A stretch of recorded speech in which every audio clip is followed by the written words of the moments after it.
All right. So, welcome back, everyone. We to continue on with our program, we're going to move on to the our panel discussion entitled "New Faculty Experience in a Time of Transition." So, our panelists for this discussion panel are Aaron Botwick, Assistant Professor of the English Department, Helen Chang, Assistant Professor of Behavioral and Social Sciences, Marcello Viano Nieto, Assistant Professor of Humanities, and the moderator for the session will be Cynthia Jones, Lecturer of the English Department, and CTL Co-Director. So really, this is a really interesting conversation given our particular times that we're dealing with right now. And also, really, the idea of transitioning to full-time faculty teaching and the scholarly responsibilities in let's call it normal times could be quite challenging. So we're going to learn a lot about how people have been experiencing and dealing with this situation, given the circumstances we're in right now. Cynthia? Okay. So thank you and welcome, everyone. I have had the honor of working with Aaron, Helen, and Marcello for the fall semester, and we're continuing in the spring. And I thought it would be useful for our new faculty members to share what it's been like. Not only being in a new place and trying to fit in, but dealing with these new conditions. So I want them to share what was their expectation of new faculty orientation, how has it been going, any particular insights or advice you would give to the upcoming group that may be joining us next year, and just anything you think would be helpful. Okay. So, Aaron, would you go first? Sure. So, it's obviously been quite a year, and we're sort of in a strange position because, in a sense, we won the lottery. We're all full-time employed. I mean, many of us are just out of graduate programs, and it was a bad market before this happened. So, one element of this experience is just like a sense of overwhelming privilege to have these students and these colleagues.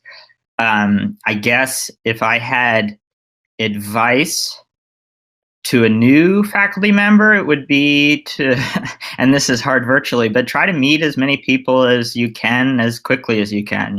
Go to ARC, meet those folks, go to Single Stop and meet Madeline Cruz. There's so many good people working here, and it really makes you realize the level of support in a teaching context that you have.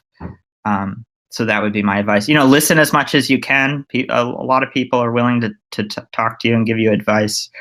So try to seek out those conversations wherever. I think, Aaron, that those are some great observations. I mean, I spent, I think, the spring semester and also the fall, really observing and learning as much as possible, given the virtual environment. And there's always been help available. If I had a question, it was always, here's someone to talk to. If they don't know the answer, there's going to be someone else. And people are always willing to make those introductions, whether it was for online learning or for, just administrative hiccups or anything like that. In terms of expectations and advice, I think what new faculty orientation did was, one thing nice about it was, we were participants. Cynthia had some icebreakers for us, some activities, and we were kind of put in the student position. And as we were moving online, it was fun to see, oh, wait, there's silence. None of us wanted to speak, or, all of us wanted to jump at the same time. So that was, I think, a helpful exercise that we did almost every session. And that we got the sense of, hey, this is what our students might be feeling like. And we met Friday mornings. And so, a lot of coffee, a lot of energy coming from Cynthia and everyone else really helped that. So I mean, that's kind of my answer to those prompts so far. Yeah. Thank you, Helen. Marcelo? Yeah, hi. Yeah, I think what Aaron said first, I think I also want to echo the feeling of overwhelming privilege. I still have a lot of friends of mine who are or former students who are trying to get the position that I currently have, and it's tough. So yeah, so I was very grateful, and I still am very grateful to have been able to start when I did. I think as far as the impressions from the new faculty orientation, adding on top of what everybody said, for me, it was also interesting to have that check-in every couple of weeks, because it forced myself to check in with myself and how I was doing as in this new profession, new career. And it wasn't easy to take that break in the kind of like roller coaster of the semester of just kind of going and going and going, trying to fix, plug holes everywhere that were popping up. So that was a nice sort of, regimented check-in.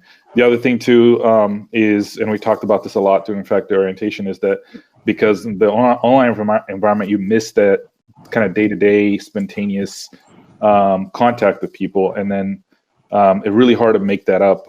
So having that time, even though it was structured, it still felt like an opportunity to start making those contacts and start hearing from different people.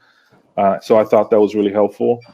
And, I just also think that at some point we started talking, and I'm credit to Professor Jones for this, about like how we're feeling and how dealing with everything that was going on, and the challenges and the insecurities that come with what was happening. And I feel like, I think it's also important to realize that even though we're first year faculty going through a lot in the pandemic, I think every first year, deals with the same things that we dealt with on top of everything else. And so having that sort of like humanity in the meetings, I think was, at least for me, it was really important. Thank you. So if you were to make a suggestion about how we could improve new faculty orientation, what suggestions might you want me to consider? Aaron, would you? Sure. Well, I don't mean to harp on the same point here, but I definitely think it would be useful to meet representatives from, all these different places. Like I mentioned, ARC and Single Stop, and I feel like I miss the Writing Center. These are such great resources, both for students and faculty, that I think that would be something that would be useful. Great. Thank you. And Helen? Yes, I mean, I think some of the sessions that I enjoy the most were having outside people come in and tell us a little bit about what they do and their contributions to the college. And I think, we have a group of about 8, I believe, 7 or 8, and, perhaps like a smaller groups, getting to know each other a little bit more. Just some ideas there, because, I really have enjoyed being able to get to know faculty and the new faculty and a little bit of their research interests. But I think there's, I think if could be more information about areas that we could collaborate in, those would be interesting. Okay. Thank you. Marcelo? Yeah, I think I agree with Helen, also Aaron before. For me, I think this might be because we're doing this virtually, but I think just having time outside of the context of the meeting to connect, I think maybe some sort of group that we could have formed during that time, I think would have been good. Besides an email that nobody can stand, so. Yeah, I think that, and I think I'm going to be in the minority here because nobody likes meetings. But I could have done the orientation every week instead of every 2 weeks, to be honest. So I always felt like that hour just went by so fast, and there was so much information and so much that we needed to get through. It also, especially early on when you're there's a lot of questions and you have to absorb a lot of stuff that you don't know. early on having like more initial contact or orientation, I think it would, personally, I think I would appreciate that. But I also understand that, time is limited. So now that you've been, I know, Helen, you've been here 2 semesters, right? And Marcelo, this was your first semester. And Aaron, you have been here too, right? Okay. So, I think all of us. yeah, okay. So think about January, okay, when we had our last session in December. Some of you shared your thoughts about January. So I think, Marcelo, would you start? What were you looking forward to? You know what? I don't remember, to be honest. I think if I had to kind of like reproject back to those, 6 months ago, December, I think that I probably was looking forward to the break most of all, and just refreshing. I had, I started in January last year, and it was, nonstop the whole year. So I felt pretty burnt out. So I was really feeling like that refresh would have been good. And what I did personally was to find ways to kind of get excited about the semester in terms of like, oh, what am I going to shake up about my classes, and how I'm going to organize my days better, that kind of stuff. So I probably was thinking about that. Like, I need a clean slate and then build on top of it. Mm-hmm. Okay. Thank you. Did you work on that portfolio? Absolutely. Okay. Thank you. Aaron, what about you? Yeah, I think I probably, I think, Marcello, you were more wiped than me, because what he hasn't said yet is that he was teaching full-time at 2 institutions his first semester. So your level of burnout, I can't even imagine. But yeah, I think I definitely thinking about ways to simplify, streamline communication, get excited about the stuff again. I was happy to see as people registered, what their majors are, because in English you can kind of swap in readings pretty easily based on student interest. So I think, yeah, remotivating, getting excited about starting again. And that's one of the beauties of this job, is like at the end of every semester, you do get that blank slate and you can change everything if you want. And that is part of what's so. Okay. Thank you. And Helen? I also have some memory lapses since December in what I said. I really try to do a digital detox in the first week or 2, and just really try to get off email, knowing that it would start up. And that was something I was looking forward to. And just doing an audit of the fall. Spring I made adjustments, fall you make some more. And I think, I had all these ideas and all these plans for content, renewing content, and then something like January 6th and the inauguration happens. And so now I'm making some last minute changes. So really trying to bring the current events part of it into my courses. I teach a lot of American government. So that's kind of what I've been up to. But I, always wishing we had just a little bit more time before tomorrow. Yeah. So Helen, would you share with the group your research interests? Oh, sure.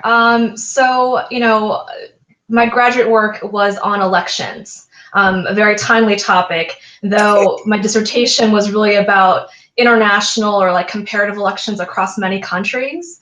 So in terms of my research agenda right now, I'm really looking at changes in election rules. So really something like New York, our local elections are going to use our new system. It's called ranked choice voting. Each voter can choose up to 5 candidates. So I'm examining how those kind of rule changes can impact, the kinds of candidates that run for office. Rule changes actually tend to increase the diversity of candidates, and also just voter engagement. Does the number of candidates actually increase voter engagement? So that's what I'm kind of working on now at the local and city level. And then hopefully, you know, as the pandemic lessons, get back to some of more of the original research I was working on, which was about electoral management bodies, like how we run elections. Okay. Thank you so much for sharing that. It sounds really interesting, and as you said, very timely. And let's hear from you, Marcelo. Sure. I teach in the game design program, and I have a kind of a dual focus in game design itself, but also visual design for games, 3D art. And I'm also interested in this kind of vein of research that is infusing classrooms with speculative future thinking or speculative fiction. So I've done that before. I've spoken about it, and still kind of gauging how I can implement this in my current classes. But the idea is to start from a speculative world and then build, either artifacts or assignments or even class structure around that. So that I'm working out around that too. I think those are the sort of the main veins. Okay, thank you. And Aaron?